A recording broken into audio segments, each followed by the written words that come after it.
வணக்கம், welcome to the Rangavalli home.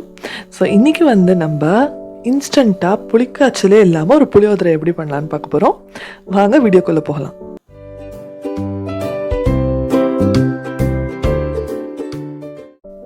இப்போது நம்ம புளியோதரை பொடி செய்கிறதுக்கான தேவையான பொருட்கள்லாம் பார்த்துடலாம். நீங்கள் வேணும்னா இதை இப்போது ஸ்க்ரீன்ஷாட் கூட எடுத்து வச்சுக்கோங்க. 10 காஞ்ச சேப்ப மிளகாய், அப்புறம் 4 டேபிள் ஸ்பூன் கடலைப்பருப்பு, 4 டேபிள் ஸ்பூன் தனியா, அதாவது கொத்தமல்லி வரை, 1 டீஸ்பூன் மிளகு, 1 டீஸ்பூன் வெந்தயம், அப்புறமா ஒரு பெரிய லெமன் சைஸ் அளவு புளி. இப்போது ஒரு வாணலியில் கொஞ்சமாக எண்ணெய் குத்தி இந்த எல்லா இன்க்ரீடியன்ஸையும் நல்லா வறுத்து நம்ம எடுத்துக்கலாம். ஒன்று ஒன்றா வறுத்து எடுத்துக்கலாம். பொதுவாகவே பார்த்திங்கன்னா ஆடி மாதம் பண்டிகை அப்படின்னாலே எல்லோரும் எந்த பண்டிகைக்கு எந்த கடவுளை வழிபடணும் அப்படின்னு யோசிப்பா. நான் மட்டும் எந்த பண்டிகைக்கு என்ன சாப்பிடலாம் அப்படின்னு யோசிப்பேன். ஸோ இப்போ ஆடி பெருக்குக்கு நம்ம புளியோதரை தான் சாப்பிட போகிறோம். ஸோ இப்போ நீங்கள் பார்த்தீங்கன்னா தெரியும், எல்லாம் நல்லா வறுத்து வச்சாச்சு. இப்போ இந்த வறுத்து வச்ச இன்க்ரீடியண்ட்டை எல்லாத்தையும் நல்லா மிக்சியில் ஆற வச்சுட்டு மிக்சியில் அரைச்சி நல்லா புளியோதரை பொடி நமக்கு ரெடி. டெக்ஸ்சர் பார்க்குறீங்களா? இந்த புளியோதரை பொடியை நம்ம ஒரு டப்பாவில் நல்லா ஸ்டோர் பண்ணி வச்சுக்கலாம்.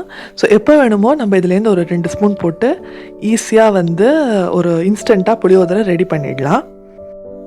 இப்போ இந்த பொடியை வச்சு புளியோதரை பண்ணுறதுக்கு தேவையான பொருட்கள் இந்த ஸ்லைடில் இருக்குது. இதையும் நீங்கள் ஸ்க்ரீன்ஷாட் எடுத்து வச்சுக்கோங்க.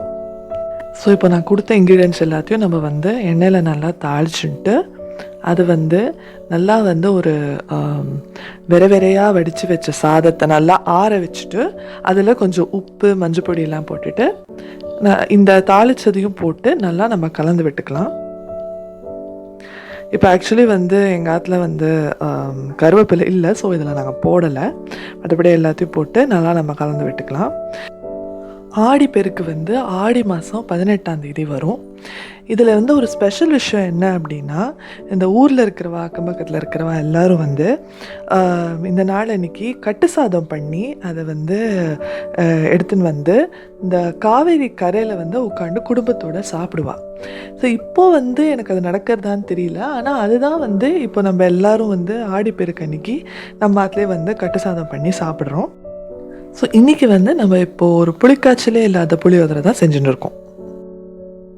இதை கலந்துட்ட அப்புறமா இதில் நம்ம இது ஒரு 1 கப் ரைஸ் இருக்கும். ஸோ இதுக்கு நல்லா ஒரு 1.5 to 2 டேபிள் ஸ்பூன் அந்த புளியோதரை பொடி நம்ம போட்டுன்ட்டு நல்லா கலந்து விட்டுக்கலாம். நீ கலந்தது போருமா அப்படின்னு சொன்னாலும் எங்கள் அம்மா இன்னும் கலந்துட்டே இருக்கா. அவளுக்கு பாவம் ரொம்ப கலக்கணும்னு ஆசைன்னு நினைக்கிறேன். சரி, நான் மொக்க போட்டதுக்கு ரொம்ப சாரி. ஸோ நானே கொஞ்சம் ஃபாஸ்ட் ஃபார்வர்ட் பண்ணிடுறேன். ஸோ ஒரு வழியாக கலந்து முடித்து நம்ம புளியோதரை ரெடி ஆகிடுது.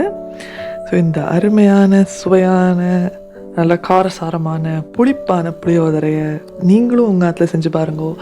செஞ்சு பார்த்துட்டு எப்படி இருந்ததுன்னு கமெண்ட்டில் சொல்லுங்கள்.